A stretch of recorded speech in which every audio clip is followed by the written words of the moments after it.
Hello everyone. So next topic for our today's class is capacitance of a parallel plate capacitor with a conducting slab.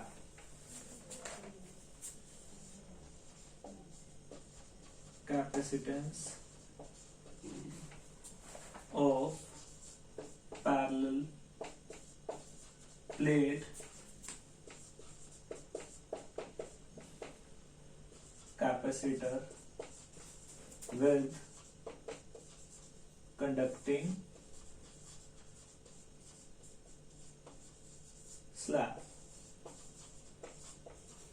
याद करो बच्चे, हमने last class में किया था capacitance of a parallel plate capacitor, जिसकी हमारे पास में वैल्यू आई थी that is C is equal to A epsilon not by D। ये आई थी, ठीक है। तो यहाँ पे हमने वैक्यूम ले रहे हैं, दैट इज C नॉट ले लिया, ठीक है। तो अब क्या किया, पैरेलल प्लेट कैपेसिटर में हमने क्या रख दिया, कंडक्टिंग स्लैब रख दिया, यानी कि हमारे पास में कैपेसिटर था पॉजिटिव से नेगेटिव, सरफेस चार्ज डेंसिटी इसकी सिग्मा थी, इसकी थी minus sigma, area of plate क्या था हमारे पास में, दैट इज A, इनके बीच का डिस्टेंस हमने लिया था दैट इज D, ठीक है। तो हमने क्या किया था, principal of parallel plate capacitor में भी हमने उसका रख किया था capacitance of parallel plate capacitor. अब यहाँ पे हमने क्या रख दिया, एक कंडक्टर रख दिया, क्या रख दिया, कंडक्टर रख दिया। As we know electric field inside the conductor पे क्या होने वाली है, जीरो। क्यों जीरो, because net charge inside the conductor क्या होता है, जीरो। और हमें ये भी पता है इलेक्ट्रिक फील्ड की डायरेक्शन क्या होगी, पॉजिटिव से नेगेटिव, यानी कि E नॉट हमने सपोज कंसीडर करती। तो यहाँ पे E इंड्यूस जो हमारे पास में होने वाली है, ठीक ना, यहाँ पे पॉजिटिव चार्ज अलाइन हो जाएगा बिकॉज ऑफ नेगेटिव चार्ज कहाँ है, उस साइड है, और यहाँ कौन सा चार्ज अलाइन होगा, नेगेटिव। तो inside the conductor electric field की डायरेक्शन क्या होगी, इस वे में। पर लेकिन हमें पता है inside the conductor electric field की क्या होती है, जीरो। क्या होती है, जीरो। तो हमारे पास में देखना, याद करो, सबसे पहले हमने क्या निकाला था, पोटेंशियल निकाला था। एंड पोटेंशियल कैसे निकाला था, पोटेंशियल ग्रेडियंट से, यानी कि E is equal to D by V था, sorry E is equal to V by D था। V की वैल्यू क्या थी, E इंटू D था। तो देखना V इज इक्वल टू, यहां पे हमारे पास में ओनली क्या है, E नॉट है। सपोज कंडक्टर की क्या है, थिकनेस T ले ली हमने, कंडक्टर की थिकनेस क्या ले ली, T ले ली। तो देखना D डिस्टेंस क्या होगा, हमें तो सिर्फ इतना और इतना चाहिए ना, T वाला तो रिक्वायर्ड ही नहीं है, तो यानी कि D minus T। As we know V E naught क्या होता है हमारे पास में, sigma by epsilon naught, because हमारे पास टू प्लेट्स हैं, ठीक है। तो यहाँ पे as we know sigma is surface charge density and it is given by Q by A,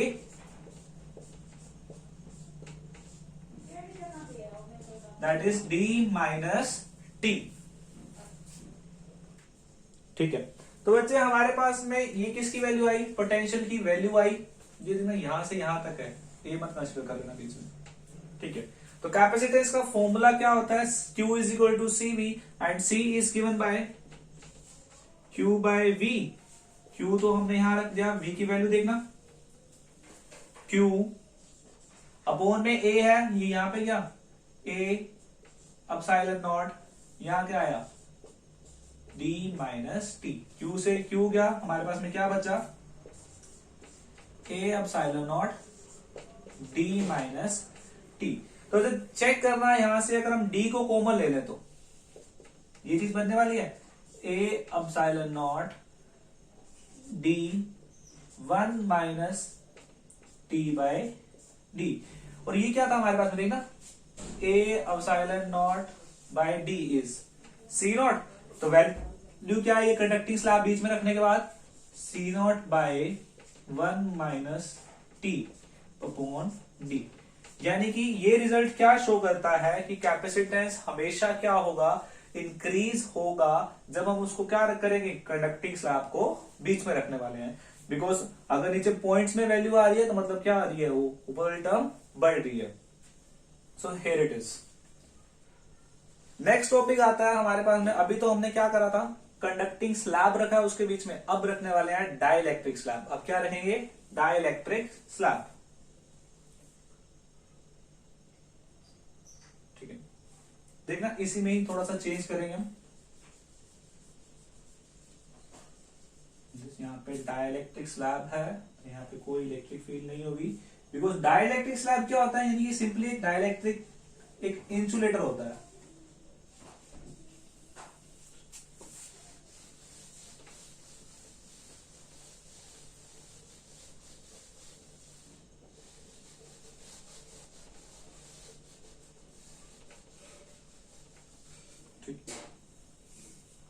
देखना एरिया वापस इससे कंसिडर कर रहे हैं फेस का एरिया ए। तो डाइलेक्ट्रिक स्लैब के लिए हमारे पास में V is equal to Ed वाला फॉर्मूला, अगेन यही, ये तो क्या था उसकी बाहर वाली जगह के लिए, पर लेकिन डाइलेक्ट्रिक स्लैब में भी तो क्या होगी, यहाँ पे इलेक्ट्रिक फील्ड जीरो नहीं होती, बिकॉज क्या डायरेक्शन में अलाइन हो जाते हैं। अच्छे से एक्सप्लेन हम हमारे next topic that is polarization में करने वाले हैं, यानी कि जो इसकी इलेक्ट्रिक फील्ड होगी E into T, that is T यहाँ पे टाइम नहीं है, थिकनेस है, किसकी? डाइलेक्ट्रिक स्लैब की। तो यहाँ पे क्या चल रहा है, E का फॉर्मूला क्या होगा हमारे पास में? E का फॉर्मूला कोई भी नहीं है, पहले इसको चलो क्या करते हैं, यहाँ पे E नॉट ही लेके चलते हैं, बिकॉज एज वी नो अगर हमारे पास में कोई भी डाइलेक्ट्रिक स्लैब या कोई मीडियम दे रखा होता है, हमारे पास में ये फॉर्मूला था, that is intensity in vacuum over intensity in medium is equal to K. तो क्या वैल्यू आई हमारे पास में, किसकी चाहिए हमें? E की चाहिए ना। E की वैल्यू क्या आई हमारे पास में? K by E not by K. यहां पे प्लेस करते हैं E not by K into T. E not और E नॉट क्या कर लिया हमने, कॉमन लिया, d minus T plus T by K, वापस से वही same, that is sigma by epsilon not, और सिग्मा को हम क्या लिख सकते हैं, Q बाय ए, और ये क्या चल रहा है यहाँ पे हमारे पास में, d minus T plus T by K. इसकी वैल्यू हम रखते हैं हमारे कैपेसिटेंस वाले फॉर्मूला में, यहाँ पे यानी कि that is C is equal to Q by V। Value रखने के बाद आपके पास में रिजल्ट आता है, दैट इज Q से Q कैंसिल हो जाएगा, वही हम आपके पास में रिजल्ट आता है, and it is given bye A epsilon not over D minus T plus T के, टी अपॉन के। बस वही जो हमने पिछले टॉपिक में किया था, दैट इज डी को अगर कॉमन ले लें, A epsilon not by D, तो क्या हो जाएगा हमारे पास में, सी नॉट हो जाएगा, और फाइनल रिजल्ट क्या आता है हमारे पास में, that is 1 minus T by D is equal to plus T over K D. यानी ये भी क्या शो कर रहा है, जब जब हमारे पास में क्या होगा, कैपेसिटेंस के अंदर या principle of parallel plate capacitor के बीच में कंडक्टिंग स्लैब या डाई इलेक्ट्रिक स्लैब बीच में होगा, डाई इलेक्ट्रिक स्लैब,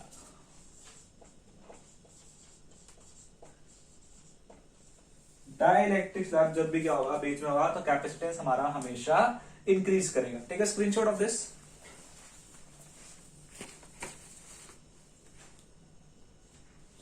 तो बच्चों नेक्स्ट टॉपिक आता है हमारे पास में, that is polarization and dielectrics. Polarization and dielectrics.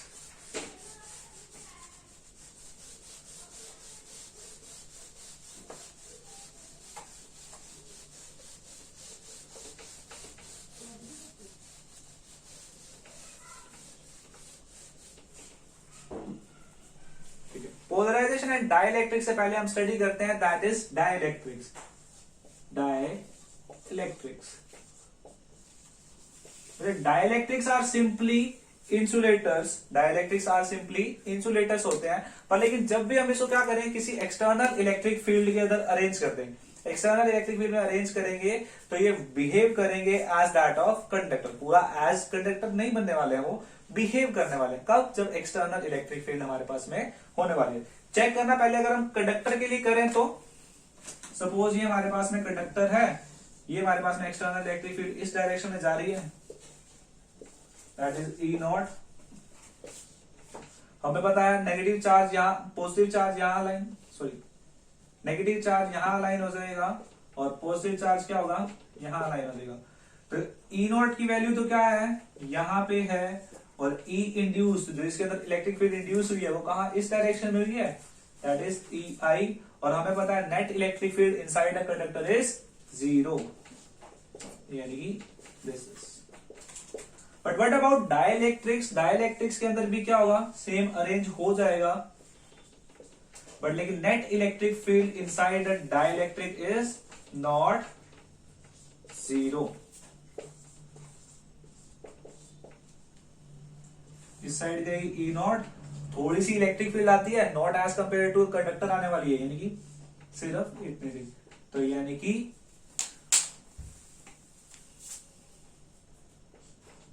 E naught plus E i is not equal to 0। ठीक है, फिर आता है हमारे पास में next topic is polar dielectrics. Next topic यानी कि डाइलेक्ट्रिक्स के टाइप्स हम पढ़ रहे हैं कि डाइलेक्ट्रिक्स हमारे पास में कितने टाइप्स के होते हैं। तो पहले आता है हमारे पास में that is non polar dielectrics. देखना ध्यान से सुनना, polar dielectrics are those in which centre of positive don't coincide with the centre of negative. यानी पोलर डाइलेक्ट्रिक्स वो होते हैं जिनके अंदर उनका सेंटर ऑफ पॉजिटिव और सेंटर ऑफ नेगेटिव के क्या होते हैं, वो कोइंसाइड नहीं करते, यानी कि आपस में रिलेट नहीं होते। So the polar molecules have their own dipole moment. यानी कि जितने भी हमारे पास में पोलर मॉलिक्यूल्स होंगे सबका खुद का एक डायपोल मोमेंट होने वाला है। ठीक है, तो सेकेंड टाइप आता है इसका non polar dielectrics, that is non polar dielectrics. Non-polar dielectrics are those in which center of positive coincide with the center of negative. So as a result they don't have their own dipole moment. यानी कि polar में तो क्या था कि उनका centre coincide नहीं करता था, यहाँ पे पॉजिटिव और नेगेटिव का सेंटर क्या करता है, कोइंसाइड करता है, जिस वजह से यहाँ पे कोई भी डायपोल मोमेंट खुद का नहीं होता। ठीक है, ठीक है। तो नेक्स्ट टॉपिक आता है हमारे पास में behaviour of polar dielectrics in external electric field and behaviour of non polar dielectrics in external electric field. तो पोलर मॉलिक्यूल्स में देखना, सपोज यहां पे हमारे पास में एक्सटर्नल इलेक्ट्रिक फील्ड क्या है, दो केसेस लेते हैं। यहां पे एक्सटर्नल इलेक्ट्रिक फील्ड क्या है, 0 है, और यहां पे क्या है, नॉट इक्वल टू 0 है। As we know polar molecules के अंदर हर एक मॉलिक्यूल का खुद का डायपोल मोमेंट होने वाला है, बिकॉज इनके सेंटर आपस में कोइंसाइड नहीं करते। तो इलेक्ट्रिक फील्ड इनसाइड क्या है, 0 है, या एक्सटर्नल इलेक्ट्रिक फील्ड कह सकते हो हमारे पास में 0 है। खुद का हर एक मॉलिक्यूल का क्या है, डायपोल मोमेंट है, पर लेकिन यहाँ पे देखना नेट डायपोल मोमेंट इस पूरे सिस्टम का क्या आने वाला है हमारे पास में, दैट इज 0।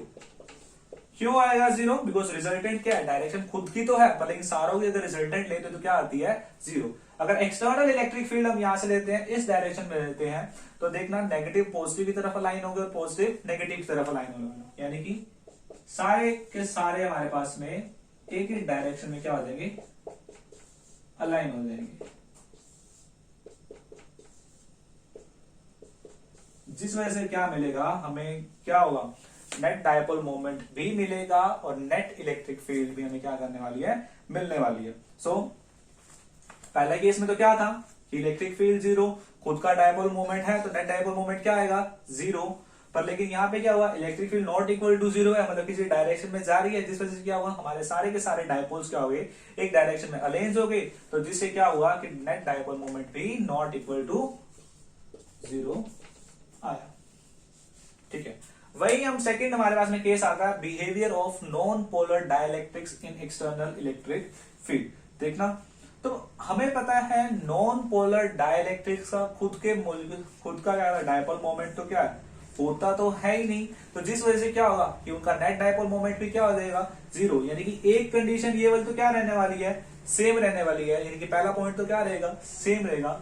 बट इस केस में क्या हो जाएगा कि डायपोल मोमेंट्स ऑब्वियस सी बात है, जैसे ही इलेक्ट्रिक फील्ड आई अपने आप को चार्जेस ने अरेंज किया, एक सिमिलर डायरेक्शन में गए, तो सेम ही क्या हो जाएगा, negative positive negative positive negative positive negative positive, यानी कि डायरेक्शन क्या होगी चार्जेस की, एक ही डायरेक्शन में अलाइन होगी, जिस वजह से क्या हुआ, यहाँ पे नेट डायपोल मोमेंट भी क्या आया, नॉट इक्वल टू जीरो। देखिए बच्चे डायग्राम लगभग दोनों के सेम ही है, दोनों के क्या है, सेम ही है, but you have to consider it, मतलब कि हमें एक्सेप्ट करना होगा, दोनों चीजें अलग अलग है। पोलर में तो बस एक ही चीज का डिफरेंस आ रहा है, पोलर में डायपोल मोमेंट सारे मॉलिक्यूल्स का खुद का होता है, जिस वजह से डिफरेंट डिफरेंट डायरेक्शन में अरेंज्ड है, तो उनका नेट डायपोल मोमेंट क्या होता है, जीरो। पर लेकिन नॉन पोलर में क्या होता है, खुद का डायपोल मोमेंट ही नहीं होता मॉलिक्यूल्स का, that's why there net dipole moment is zero. बस एक यही डिफरेंस है। बाकी सेकंड पॉइंट आप कह सकते हो कि उसमें डायरेक्शन अरेंज हो जाती है, जिससे क्या होता है, नेट डायपोल मोमेंट हमारे पास में नॉट इक्वल टू जीरो आता है। ठीक है, फिर आता है behaviour of dielectrics in electric field, मतलब कि डाइलेक्ट्रिक क्या है, इलेक्ट्रिक फील्ड क्या होगा, चेक करना।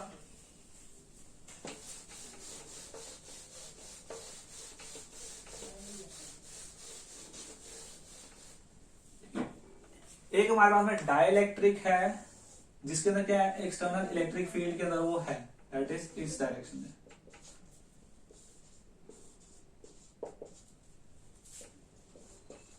ठीक है, तो नेगेटिव चार्जेस क्या होंगे, यहां अलाइन हो जाएंगे, और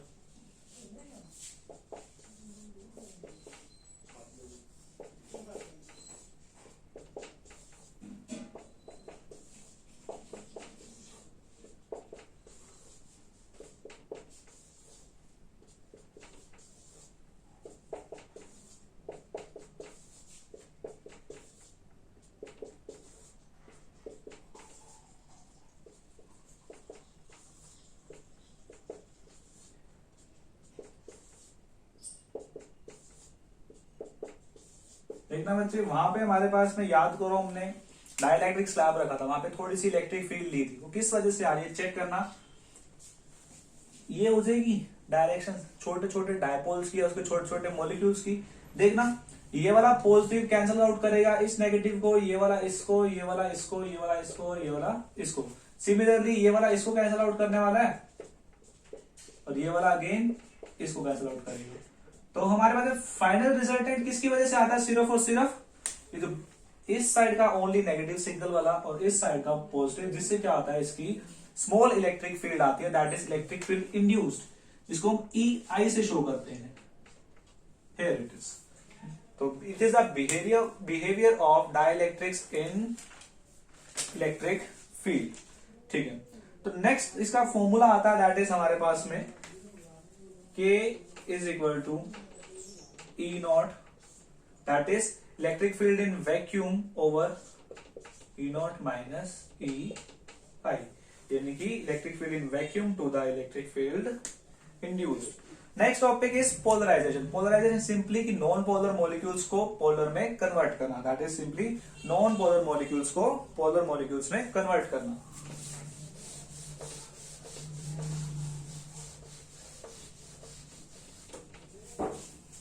ठीक है, तो पोलराइजेशन क्या, अब it is also defined as polarization, it is also defined as dipole moment developed per unit volume, यानी कि dipole moment developed per unit volume. Check करना, डायपोल मोमेंट क्या होता है हमारे पास, that is Q into 2L।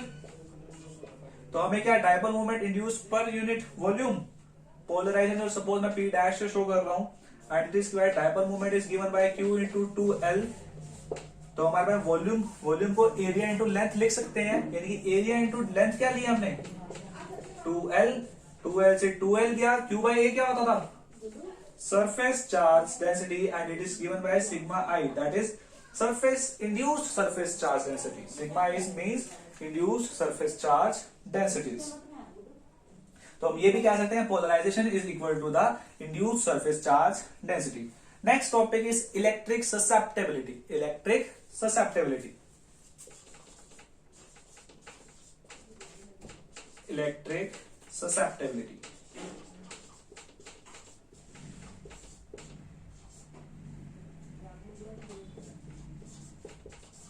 ठीक है, तो इलेक्ट्रिक ससेप्टिबिलिटी होती है, एज वी नो, हमें पता है कि polarization is directly proportional to the electric field, यानी कि पोलराइजेशन क्या होगा, is directly proportional to electric field आने वाली है। जो यहाँ पे प्रोपोर्शनलिटी कॉन्स्टेंट हटाने के लिए प्रोपोर्शनलिटी कॉन्स्टेंट लगाते हैं, प्रोपोर्शनल का साइन हटाने के लिए प्रोपोर्शनलिटी कांस्टेंट लगाते हैं, that is electric susceptibility and it is given bye chi epsilon naught E, where chi is the proportionality constant, या उसको आप कह सकते हो इलेक्ट्रिक ससेप्टिबिलिटी।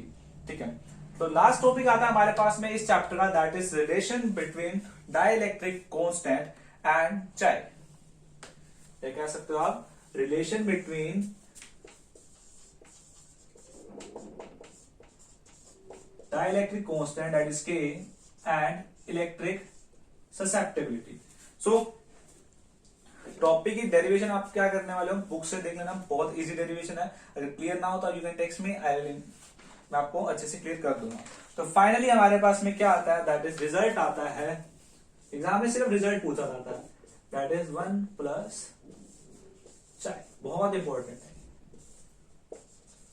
ठीक है, हम न्यूमेरिकल्स में भी हमारे क्या है इसको यूज करते हैं।